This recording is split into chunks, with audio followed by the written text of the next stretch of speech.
of everyone's time, so I'm going to get started and I'm going to record the presentation so that if anyone joins us late or is unable to make it, we'll be able to view it afterwards. Please make sure you select a language from the globe at the bottom of your screen. Even if you are listening in English, please go there and select English.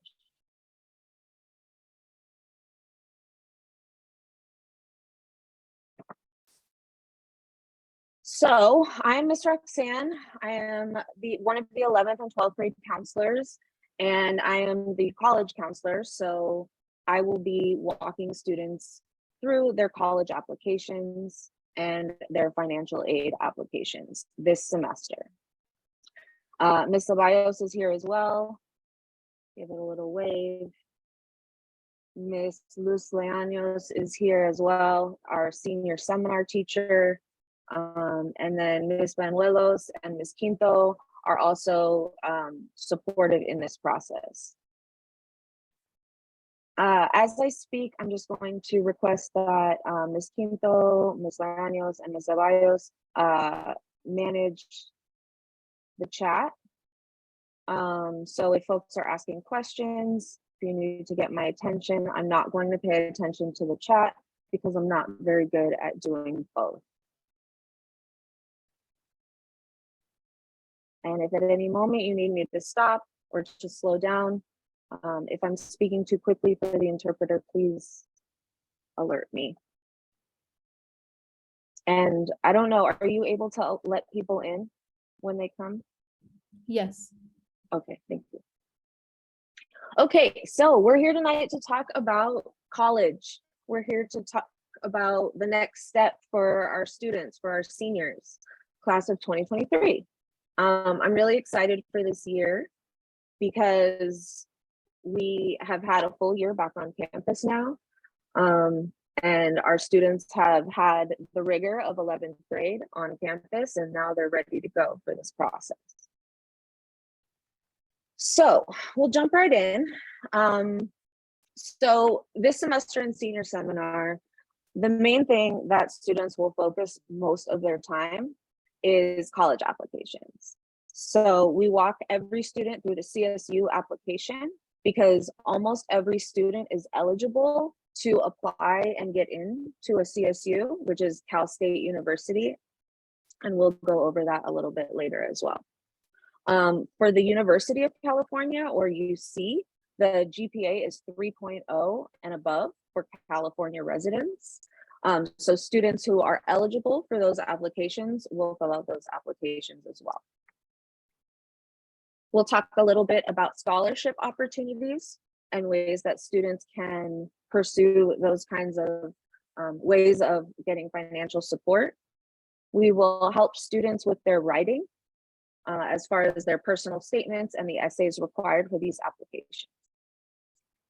We will also provide and facilitate the process of getting letters of recommendation from teachers and counselors.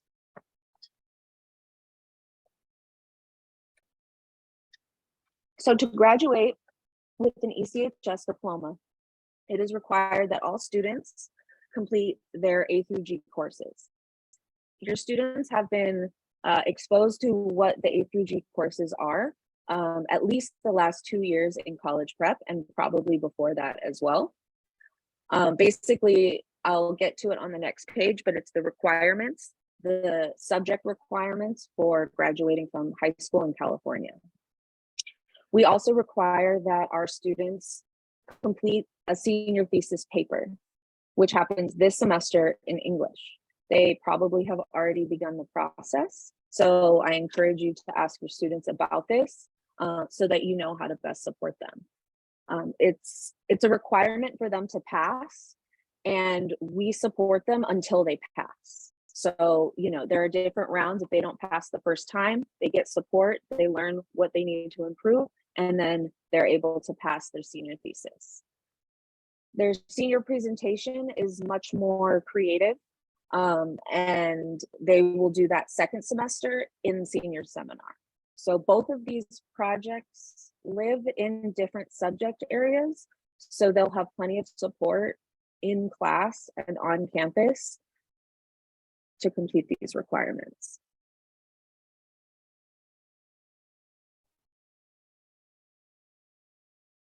So within the big red circle are the ECHS diploma requirements. We embed the A through G requirements in our curriculum so that when students graduate, they're automatically qualified and eligible to apply to a four-year university. Some schools don't have that within their schedule. Automatically, students have to make sure that they're taking the right classes that are transferable to college.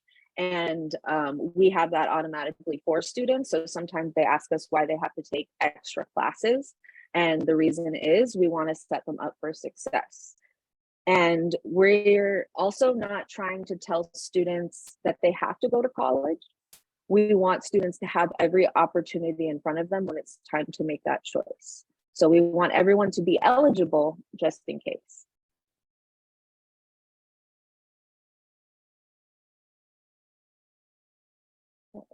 I will also make these slides available after the presentation, along with the recording.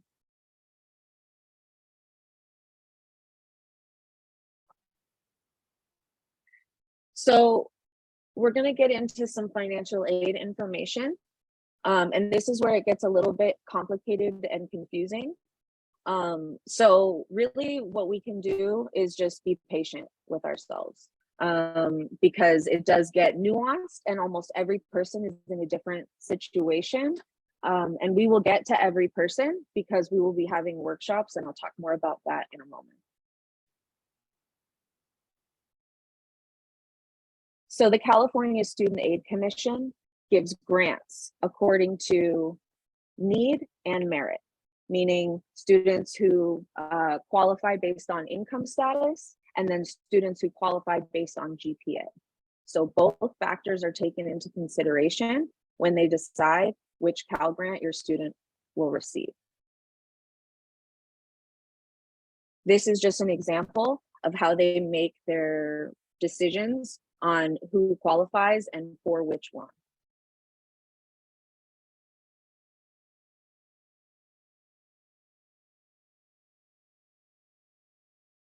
We will also review a lot of this information when we do our FAFSA/CATA workshops in October, and I will talk about that in a moment.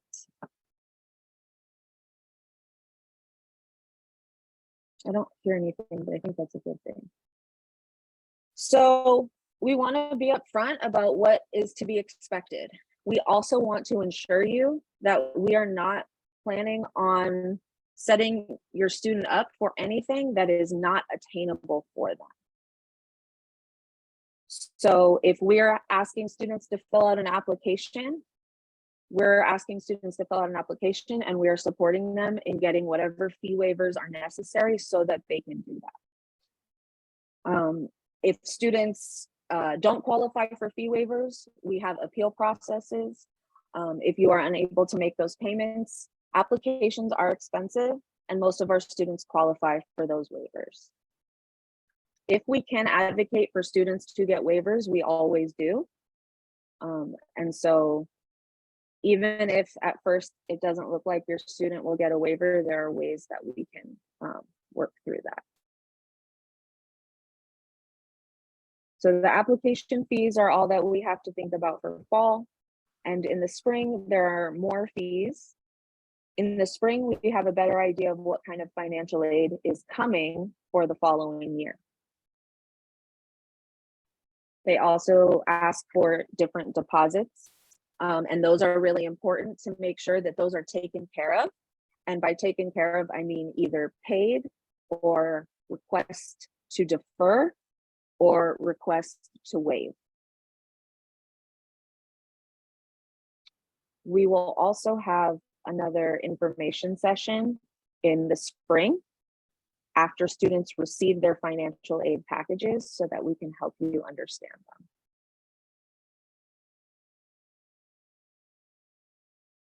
Students are always asking us about scholarships, and there are so many. We have provided certain scholarship opportunities so far, and there are also others on the internet for students to find. There are also local scholarships a lot of the time where the community wants to support students from the community. So we encourage you to ask around your local banks and churches and any other community organizations. Sometimes they do.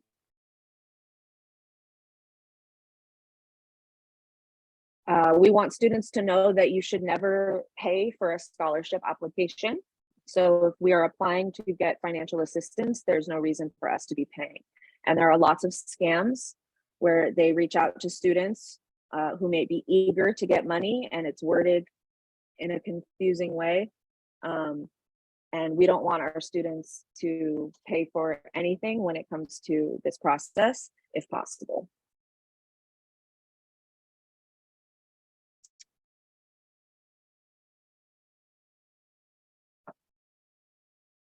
So here is an example of a website where students can go to check out scholarships and see if they qualify, see which ones they might qualify for.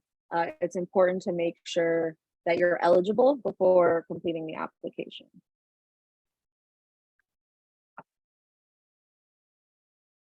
Okay, so what happens first is the financial aid applications. And students have already created an account for these in class. If they haven't, because they missed class or they weren't able to, they can still do that before we have our workshops. If you have a social security number, you will need to have access to that. We will not ask you for it. You will need it to fill out your application, as well as the rest of the information on the left. If you do not have a social security number, you won't need one. And you will still be able to support your student in a different way. It's just a different application or a little bit different of a process. And I will get into those specifics in a moment. So in addition to your FSA ID, if you are filling out the FAFSA form, free application for federal student aid, that means that your student has a social security number. If you are filling out the CADA, which is the California Dream Act application, your student does not have a social security number. If they do, and they will bring it with them along with your taxes from the year 2021. So if you need to reach out to someone to start gathering that information, it's probably a good idea to do so now. If any of you have older students that have already applied to college within the past 5 years, you will already have an FSA ID. Do I need to slow down? You all just both appeared at the same time. No? Okay. So you will need your tax information. So I want to be very clear. We are not asking for any of your personal information. We are telling you what you will need in order to fill out these applications online. And then we're just there to guide you if you have questions, because it is very confusing. Unfortunately, it's not a user-friendly system, and it's very easy to make mistakes. And we want to make sure that students get all of the financial aid that they're entitled to.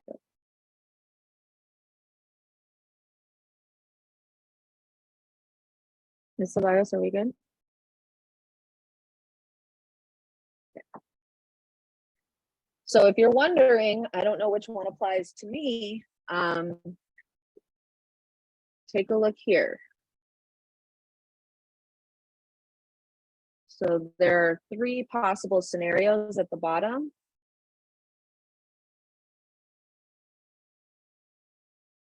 If both student and parent have a social security number, then both student and parent need an FSA ID.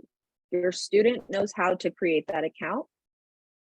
And if you or the student needs support, please reach out to us.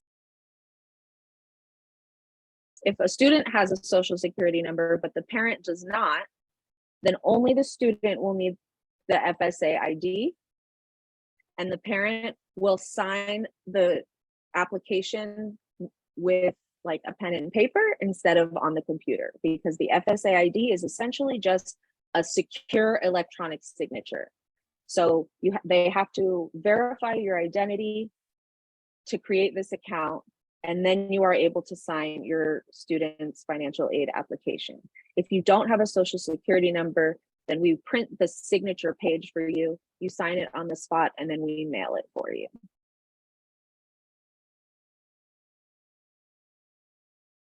It will not affect how much financial aid you get. One is not better than the other. It's just a different process. And then if neither the student nor parent has social security number, then no one needs an FSA ID, and you will fill out the California DREAM Act application. There are a handful of our seniors who will be doing the California DREAM Act application, and we will have the appropriate support for both.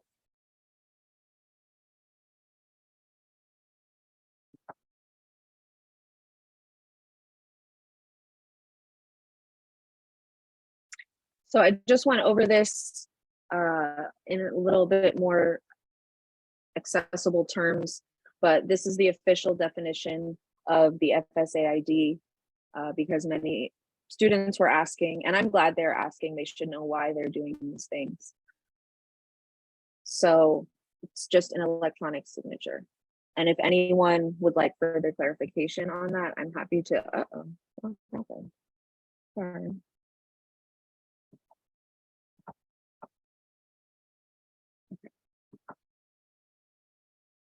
So it's a semester that has a lot of information, that has a lot of tasks, and a lot of them are not that fun. So students experience emotions and feelings of, boredom and burnout. They're like filling out forms and applications. And I just want to say that it's worth it once you get to the other side. And it's especially helpful for students if families are involved, if families are supportive, if families are, I didn't mean to do that, I'm sorry. I think I just muted someone by mistake. My apologies. It's been a while since we've been on Zoom. I'm not upset that I'm not good at it anymore. So anything you can do to motivate your students to come to school, especially being at school, is probably the best way to be successful. When students are absent, especially senior year, fall semester, it's really easy to fall behind. And it's possible to catch up, but it's easier to kind of start strong and build these systems. Students have senior seminar built into their schedule, meaning that they have at least that 3.5 hours per week to focus on college related, future related things. And then if needed, they get study time.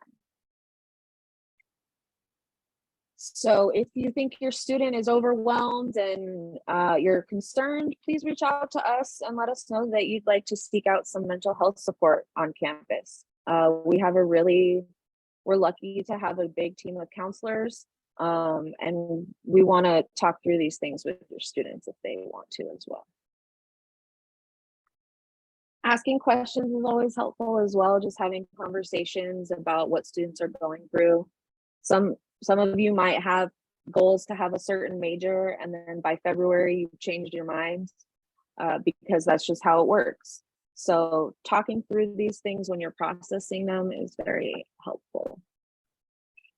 As mentioned, we will have 4 different workshops.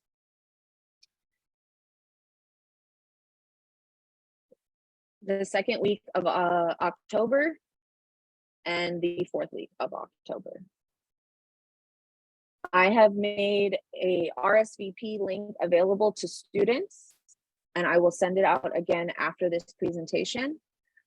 If you don't RSVP and you decide to come, that's okay. We just like to get an idea of how many people will be there because we want to make sure we have enough laptops, enough support, enough snacks, etc.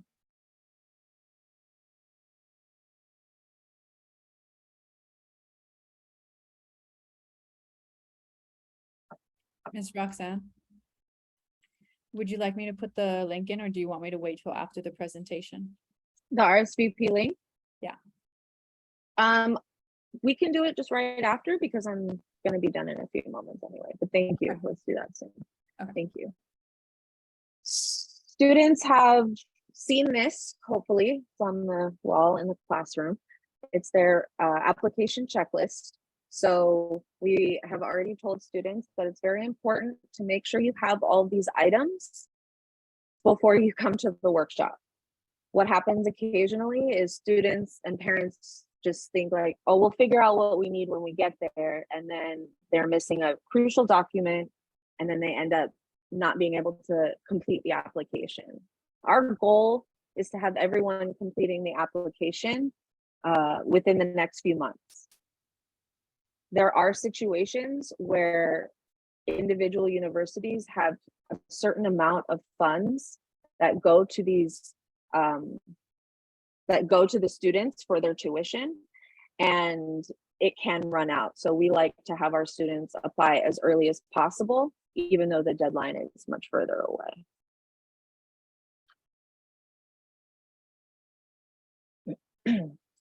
If you have older students who have already gone through this process many times and you are an expert on FAFSA and you don't want to come to campus to fill this out, you're welcome to do so at home. We are here as a support if you need us, and we encourage you to come and get support while you're doing it, just in case. Like I said, it's easy to make errors that can affect how much money you end up receiving. Students have copies of these, and again, I will send out a copy of this presentation. Please make sure that the taxes that you have are from the year 2021. Oh, I already did that. So just a reminder, when these workshops happen, some of us will be outside, some of us will be inside. We'll try to have enough space. Last year, we had to have most people outside due to COVID restrictions.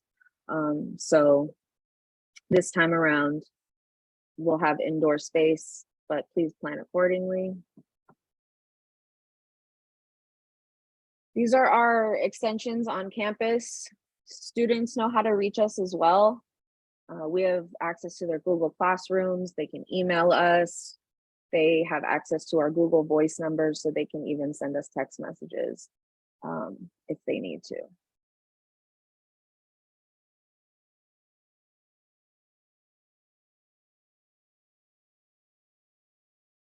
So that was short, but that's all of the information that is relevant right now. And I know folks are going to have a lot of questions, so I wanted to leave plenty of time for that. Also, the nuances of the FAFSA and the California DREAM Act application are very individual. So we get into more details when we're actually filling out the application together. And if you are filling it out at home and you want to ask a question, just have your student bring that question. They can log into their FAFSA application at school. They should have access to their FSA ID.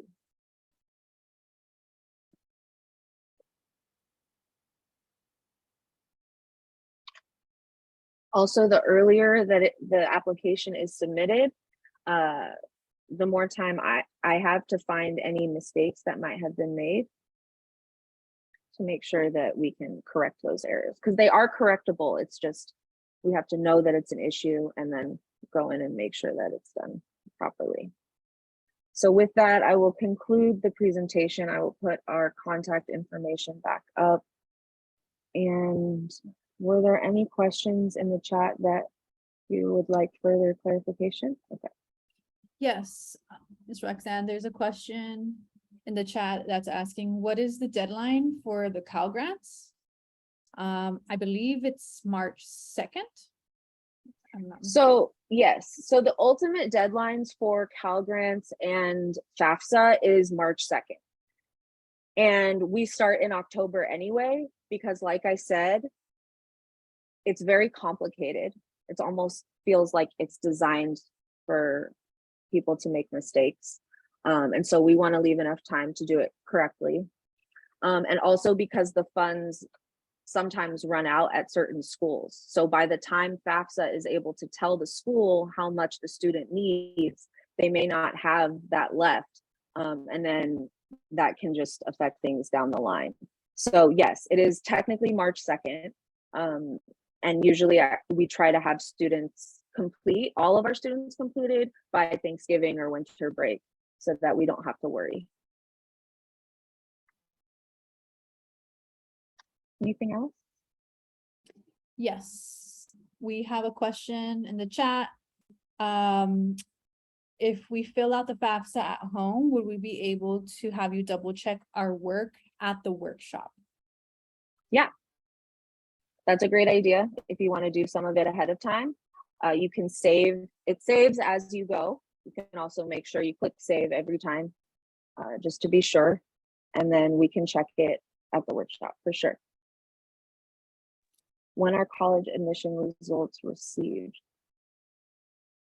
Is that the next one or are there others before that? There was Yeah. one right before. It says, do both parents have to go or only the parent who is in charge of taxes? Was the first one. That's a great question. Thank you for asking. Both parents do not have to go. Only one parent should attend, or one family member should attend. And then anyone's welcome, but only one parent needs to come. Okay, so college admission results received, financial aid and grants. Yeah, so you find out what schools you're accepted to in February, March, April. Very exciting time. Students have a lot of anxiety. Why did they get their acceptance and I didn't? We walk through all of that as well. The financial aid awards come in about 2 months after that. So April, May. Cal Grants are a different application. So you don't actually apply for the Cal Grant. What happens is I send in students' GPA and all of the information that they ask for, and then they figure out which Cal Grant the student is eligible for. So we'll be able to see that this semester. And then the FAFSA is funds beyond the Cal Grant. So I apologize for not making that clear. The Cal Grant is separate from FAFSA because FAFSA is within the whole country and Cal Grant is only California students. Thank you.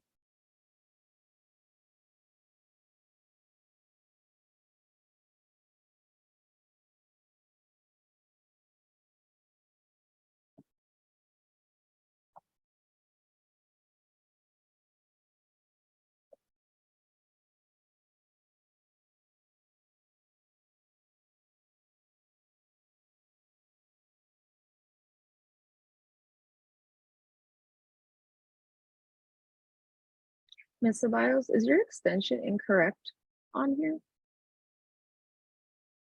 Is it supposed to be 2534? Yeah. Let's fix that.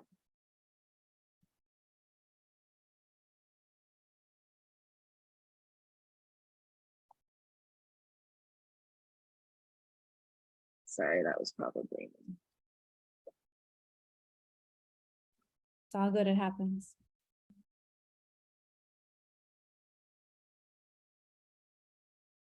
But if you call the office and ask for Ms. Ceballos, you want me to have them. Please feel free to unmute yourself and ask a question or put one in the chat. Otherwise, thank you so much for being here. Have a great night. Reach out to us if any questions come up.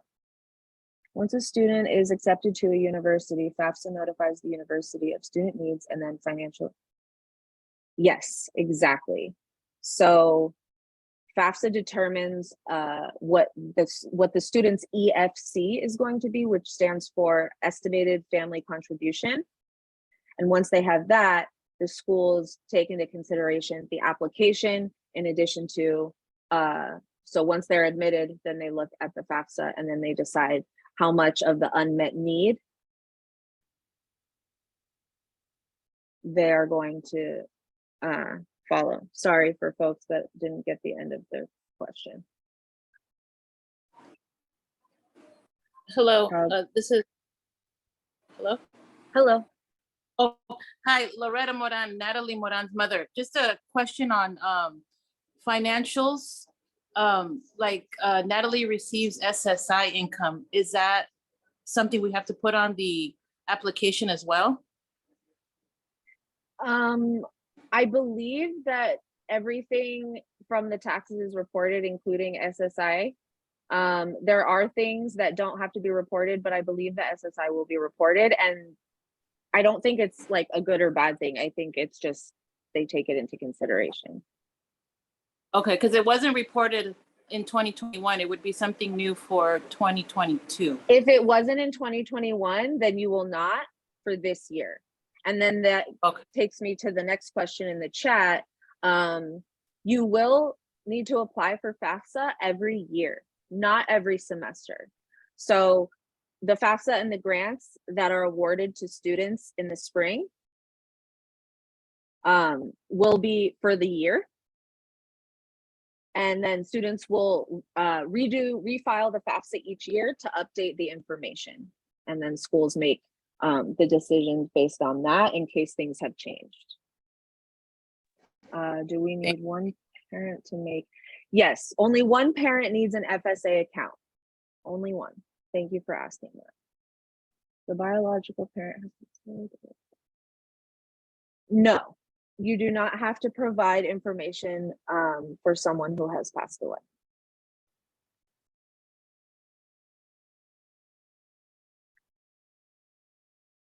I think there was a couple of questions that came in at the same time, but I want to make sure this one is also answered. But it was in regards to the Cal Grant, about the form that we fill out and the information necessary to fill out that form.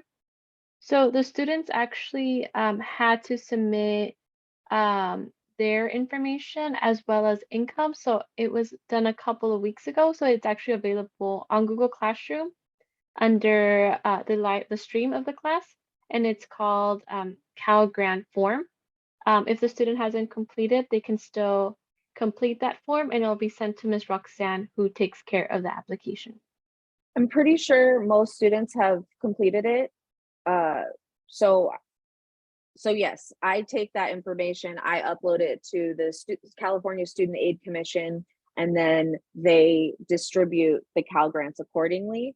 And then in the middle of the semester, students will create, or in a month or so, we will create our Web Grants account, and then students will be able to see which Cal Grant they were awarded, in case there are any issues, in case a student wants to know why or needs to make an adjustment. We'll be able to see that fairly quickly.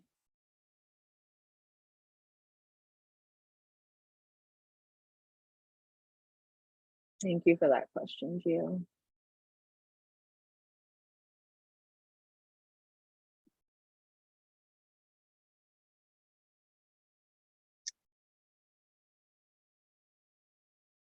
So students were given a Google form where I asked for the information that I need to submit to the California Student Aid Commission.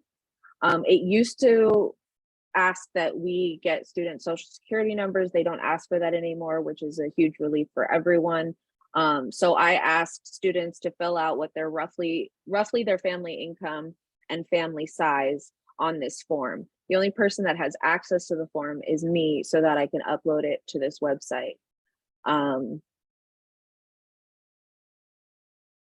Students do not pass their classes as a college student, their financial aid can be affected. So yes, for example, if you qualify for Cal Grant A your first year based off of your high school GPA, and then your GPA drops significantly, they can give you a different Cal Grant the next year that could potentially be less money. So it is in students' best interest for them to get good grades, and also to make sure that they're going to continue to get financial aid.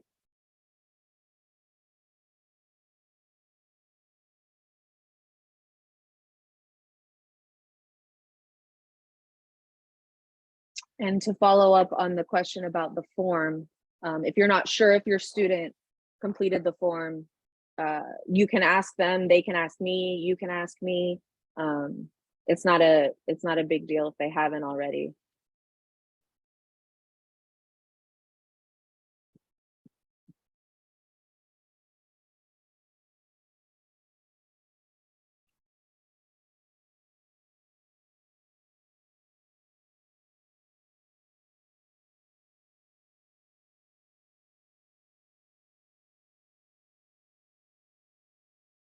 Yes, I can email you the form.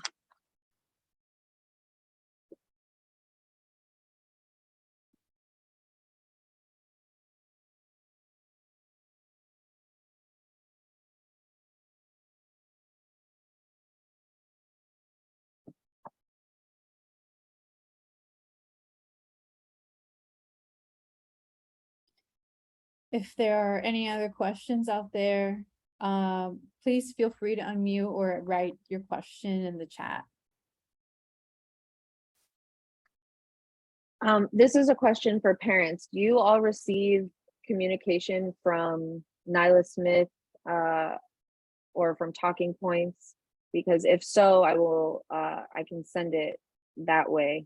I can also send an email just to be sure, but I want to make sure that.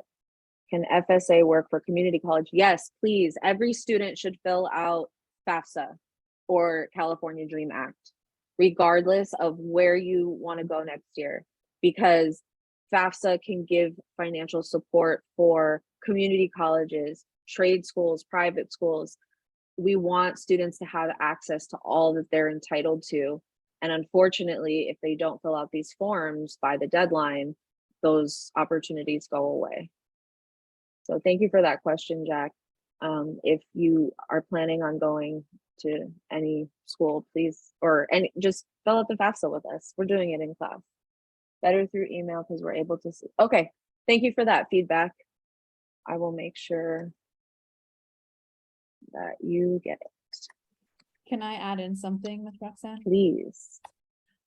So even if your child, your student, decides maybe I don't want to go for the fall and I want to start in the spring, please still fill out the financial aid application, whether it be the CADA or the FAFSA, because that financial aid is for the entire academic year. So even if they don't use that aid in the fall, they will use the same application for the spring. Or the semester that they decide to come in, whether that be the summer or the winter or anything like that. So it's best to have that information on file so that they are allocated those funds at the very beginning of the year, whether they decide to start college or not. We also like students to be involved in this process as much as possible, since they will need to refile every single year. So they won't be at home. And, a lot of times parents will do it for them, and that's wonderful. We also like to have our students to have the information they need in case that doesn't happen. I've had students reach out to me, former students who are in college, reach out to me and ask for FAFSA help, and that's fine too. We're here still. So yes, students, please do not send your parents by themselves. If there's a scheduling issue and you need to be at work and it's the only time, then please, of course, we'll work with you. Just let us know. But this is for you, so you really should be there. And if you do all of the prep work that we're asking you to do, it shouldn't take very long.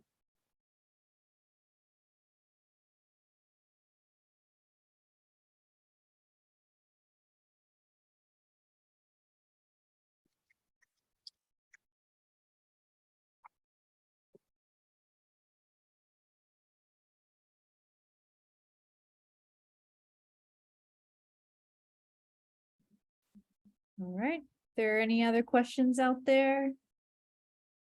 We're closely approaching our time to end. Okay, we have a few questions coming in.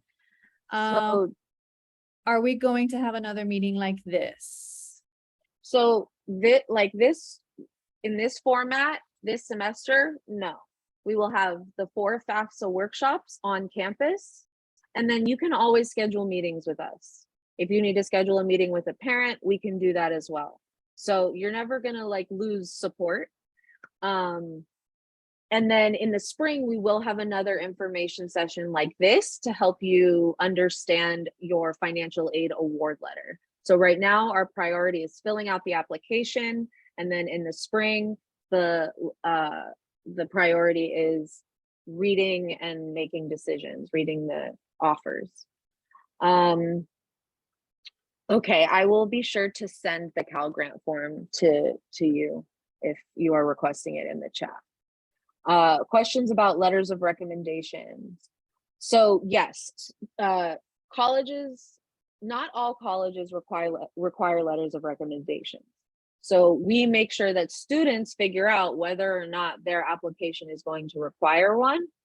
And teachers are aware of this expectation, and they're almost always happy to help our students by completing these letters of recommendation. If you have a particular popular teacher in mind, it's probably a good idea to ask early in case they, reach a certain amount and can no longer write those letters.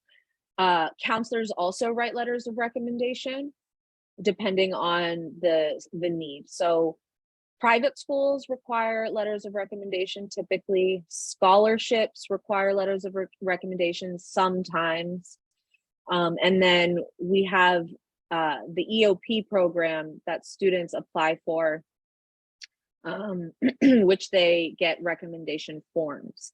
And we walk the teachers through that process as well, so that we have people advocating for our students. Can I get letters of recommendation from college professors? Yes. If you have taken college courses already, you are welcome to get letters of recommendation from college professors. I think at least one high school teacher, you should have at least one high school teacher, and that letter of rec from that college professor can be used for multiple things. Thank you.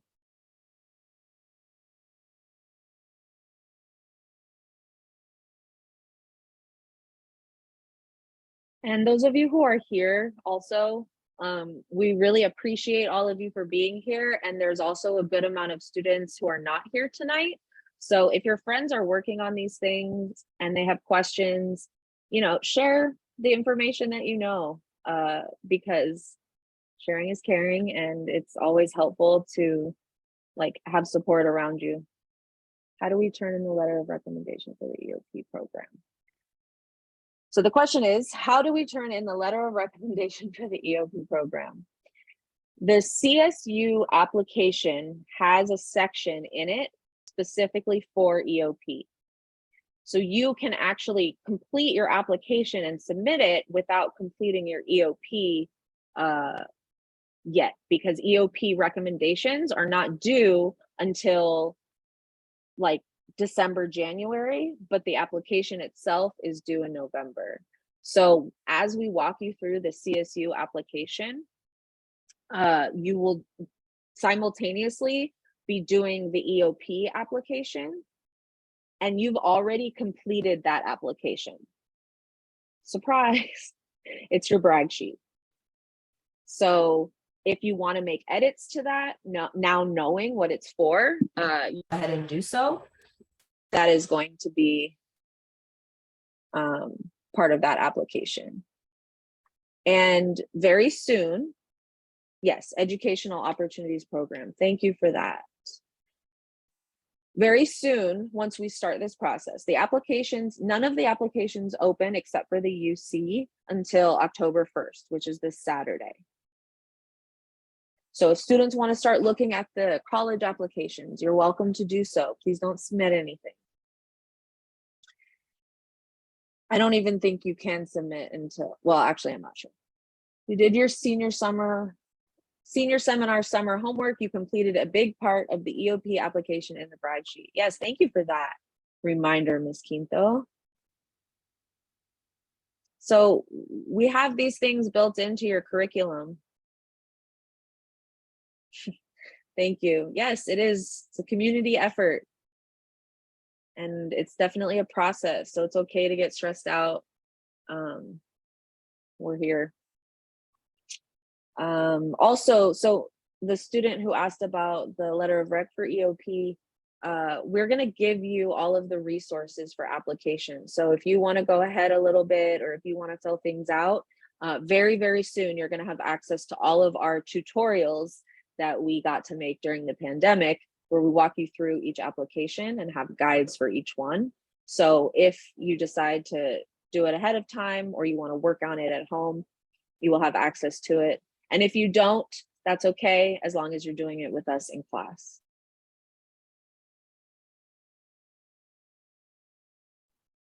Can I add something, Ms. Roxanne? Please.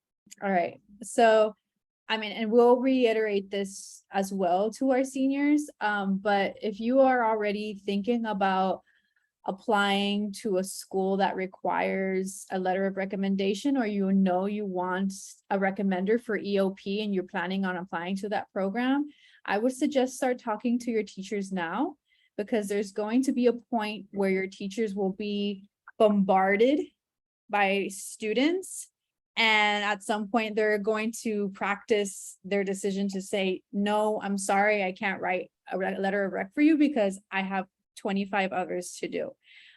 So I would suggest that right now you start scoping out those teachers that you feel know you best, and just let them know, like, okay, like in the future, I'm going to add you as a recommender, and your teachers will know exactly what to do. But I think it's good for our teachers to start thinking about it, because as we get further into the semester, they're going to need to plan out their time to write those recommendations too.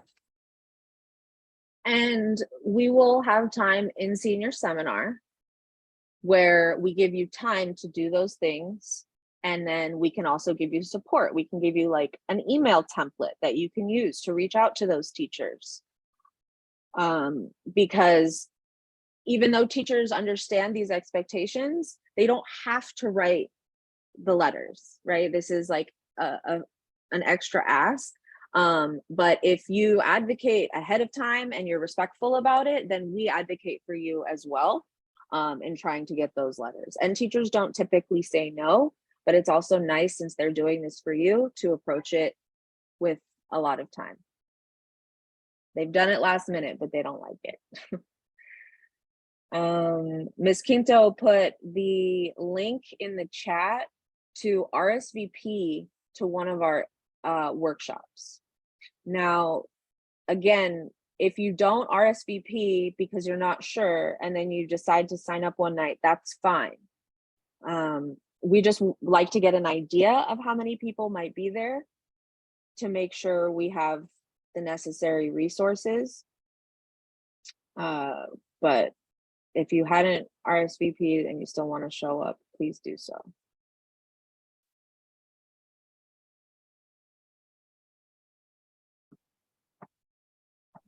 There is a question in the chat. Do UC and CSU applications all open October 1st? And yes, they do.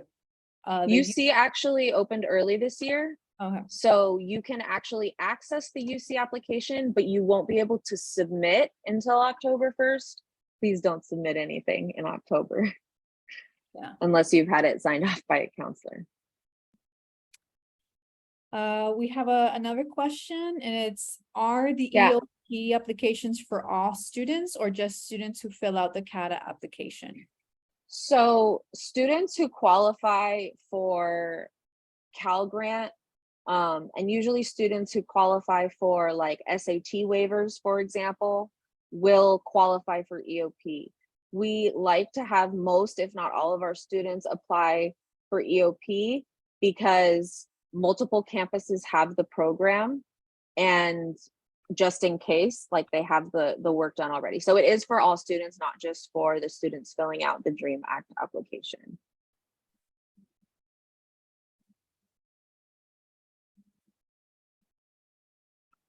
EOP also exists at the community college level. I know El Camino honors EOP. And UCC too.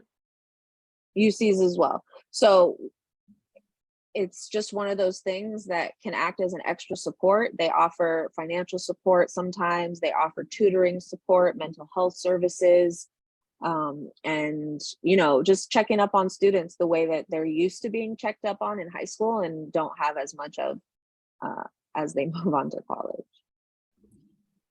EOP programs also provide their own personal academic counselors for their students, because at the giant college level, it's really difficult to access academic counselors. So EOP programs offer, let's say, instead of like one counselor per 2,000 students, it's one counselor per 250 students.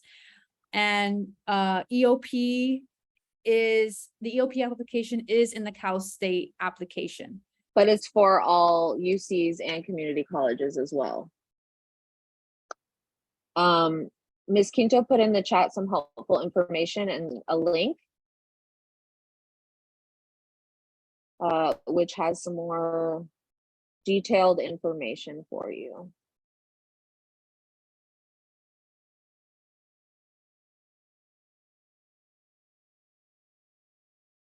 We also have FAQ pages, and I will add to it using some of the questions from the chat today. So, this information will be accessible to you beyond this meeting. I know there's a little bit of anxiety thinking about all of the tasks that are ahead, but we've been doing this a long time. This is my 7th graduating class, and yeah, so we're gonna walk them through it. For the reservation for the workshop, it doesn't matter. If you just put your name, and then 1 or 2 or 3 or whatever is fine. There's not gonna be like a cap on how many people can go, but thank you for asking.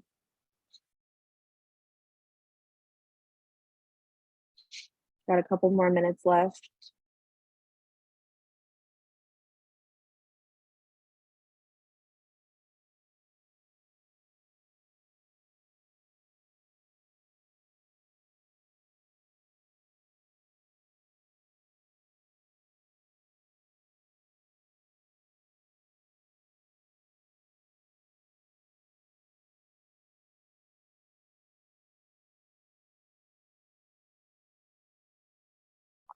And El Camino.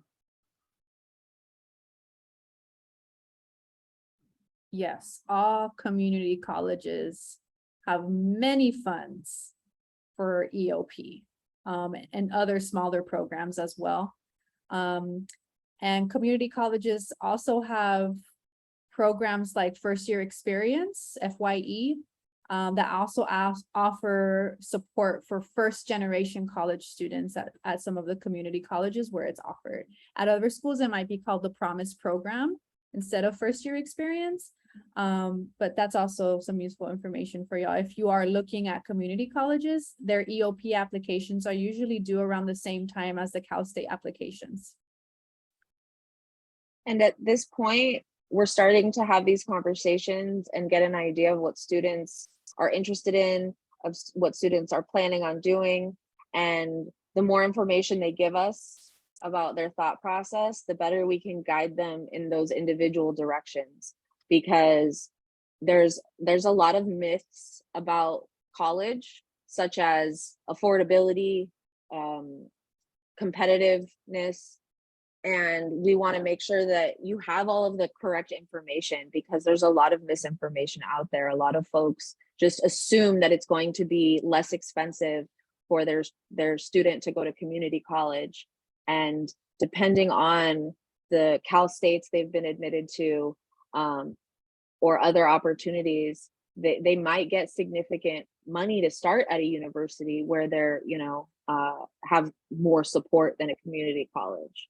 So we want to have these individual conversations with you and with your students. And if you have, just random questions, like feel free to reach out, have your student stop by and ask us.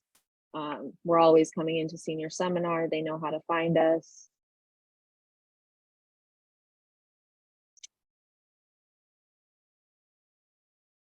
I see a bunch of people already signing up for the workshops, which I appreciate.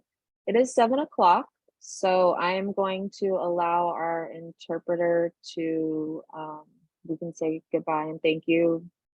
Deep appreciations for you, for our interpreter. If you, yes, thank you, you too, much appreciated. I will stay on for a couple more minutes just in case anything comes to mind. Thank you. You're welcome. Thank you. No, you're the best, Ms. Quinto. Have a good night, everybody. Good See you night. tomorrow. Thank you for the information. You're welcome. Thank you so much for being here. Okay. There's your face. Just chuckling to myself over here.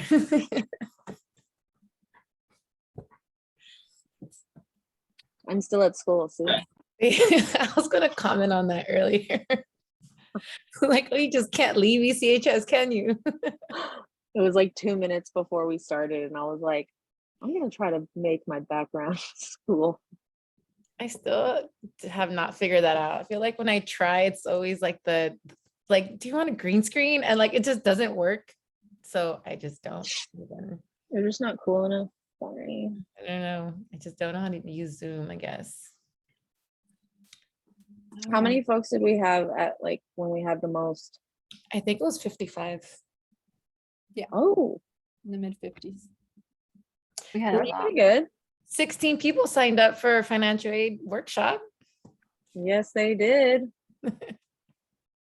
Are so good. Yeah, students showing up already. Yeah. Do you want to stop recording now? Oh yeah, that's probably a good call. I'll stop.